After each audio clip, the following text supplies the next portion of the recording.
Here is something that will bother you if you think about it long enough. Every time you react, you lose. Not in some abstract philosophical sense. Literally. In the room. In the conversation. In the argument you thought you were winning. The moment your face changes, your voice rises, your jaw tightens, you have handed the other person a map. A map of exactly where you are, what you fear, what matters to you, and how far they can push. Most people spend their lives reacting. They call it authenticity. They call it passion. What it actually is exposure. The composed man gives nothing away. He doesn't just look powerful. He is powerful. Because he operates with information the other person will never have. This video is about how you build that. Not as a mask. As a fact about who you are. In the 2nd century AD, a Roman emperor was fighting a war he did not start, managing generals who resented him, and senators who conspired in the dark. His name was Marcus Aurelius, and what his private journals reveal, writing never intended for anyone else to read, is not rage, not self-pity, not the frantic energy of a man overwhelmed. What you find is this line. The best revenge is not to be like your enemy. Read that slowly. He is not talking about forgiveness as weakness. He's talking about something far more calculated. If your enemy is reactive, desperate, loud, and you are none of those things, you have already won a war they don't know they're losing. Non-reactivity to Marcus was not temperament. It was strategy, written into stone in the middle of a battlefield. That is the premise of everything that follows. Law 1. Reaction is information. Silence is leverage. Think about the last time someone said something designed to provoke you. An insult framed as a joke, a challenge disguised as a question. What did they want? They wanted data. They wanted to know where your edges are, how quickly you flinch, whether you can be rattled. When you react, you answer every one of those questions. You show them the blueprint of your interior. When you don't react, they get nothing. And nothing, to a person trying to read you, is terrifying.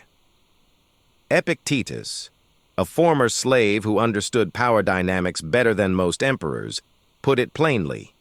You cannot control what happens to you, only your response. But here is what most people miss. Controlling your response is not just inner peace. It is outer dominance. The person who cannot make you move has no power over you, and they know it. Practice this. The next time someone provokes you, pause for 3 full seconds before you respond. Not to think of a comeback, to let them sit with the silence they created. Law 2. Composure forces the other person to overplay their hand. When you don't react, the other person doesn't stop. They escalate. They repeat themselves. They push harder because they are trying to get a reading they cannot find. And in that escalation, they reveal everything. Think of a negotiation. You receive an offer you consider insulting. If you show offense, the other party knows 2 things: that they found your floor and that you are emotionally invested. But if you receive that offer with absolute stillness, no narrowing of eyes, no shift in posture, something strange happens. They start to doubt themselves. Was the offer too low? Did I misjudge? They begin to fill the silence with their own anxiety. The composed man does not respond to pressure. He applies it by doing nothing. This is not a trick. It is a trained physiological state. Your nervous system must genuinely not spike, which is why this is a practice, not a performance. You cannot fake stillness. The body always tells the truth, so you have to actually become still. Law 3. The nervous system is the real battlefield. Everything we have talked about lives in the body before it lives in the mind. When someone challenges you, your brain's alarm system fires before you are consciously aware of the threat. Your heart rate rises. The thinking part of your brain goes partially offline. This is not weakness. This is biology.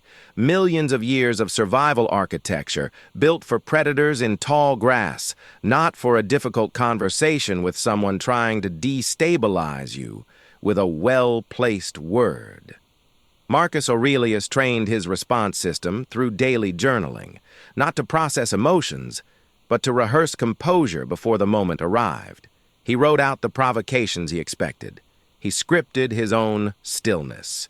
You can do the same. Before the difficult meeting, before the hard conversation, rehearse the stillness. Visualize the provocation. See yourself absorbing it without moving. The composed man does not find calm in the storm. He brings it with him. Law 4. Stillness reads as power because it cannot be explained. Human beings are pattern recognition machines. We read faces, tones, postures, constantly, automatically. We are trying to predict what the other person will do next. A reactive person is easy to predict. You know their triggers. You know how they move when pushed. Predictability is vulnerability. A non-reactive person breaks the pattern. The mind encounters something it cannot categorize, someone who should have flinched and didn't. And it fills the gap with a story. And the story it tells is almost always, this person knows something I don't. This person is not afraid because they have no reason to be afraid. Composure is misread as confidence, as certainty, as authority. And here is the thing. It is not a misread. Because the person who remains still under pressure has done something genuinely difficult. They have conquered the most intimate battlefield there is, their own first impulse. That is real. It reads as real because it is real. Stillness is not theater. It is earned. Law 5. Non-reactivity is not coldness. It is precision. Some people pursue composure and become numb, distant. They stop responding to everything, affection, grief, joy, because they have confused stillness with suppression.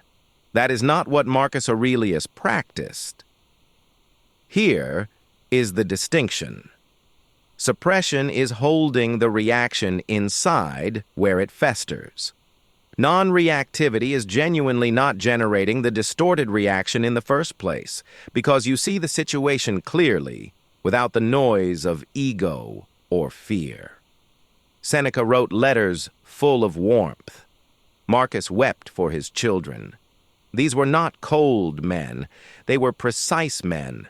They chose their responses deliberately rather than surrendering to them automatically.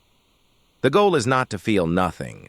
The goal is to feel everything and choose what you reveal, when you reveal it, and to whom. That precision is its own form of power. Be still, but be present. The composed man is not absent from the room. He is the one who is most fully in it. Here is the turn most people miss. Everything we have covered sounds like defense, like protection, like refusing to be read. But non-reactivity is not primarily defensive. It is the condition under which clear action becomes possible. When you are reactive, every decision is downstream of an emotion you did not choose. You are always one provocation behind. When you are composed, you act from what you actually see, not from what someone else wanted you to feel. Marcus Aurelius did not practice stillness to become a wall. He practiced it to become a precise instrument. The stillness was not the destination. It was the precondition for judgment unclouded by fear or pride. The composed man is not passive. He is simply never rushed into a move that isn't his. That is the revenge Marcus spoke of.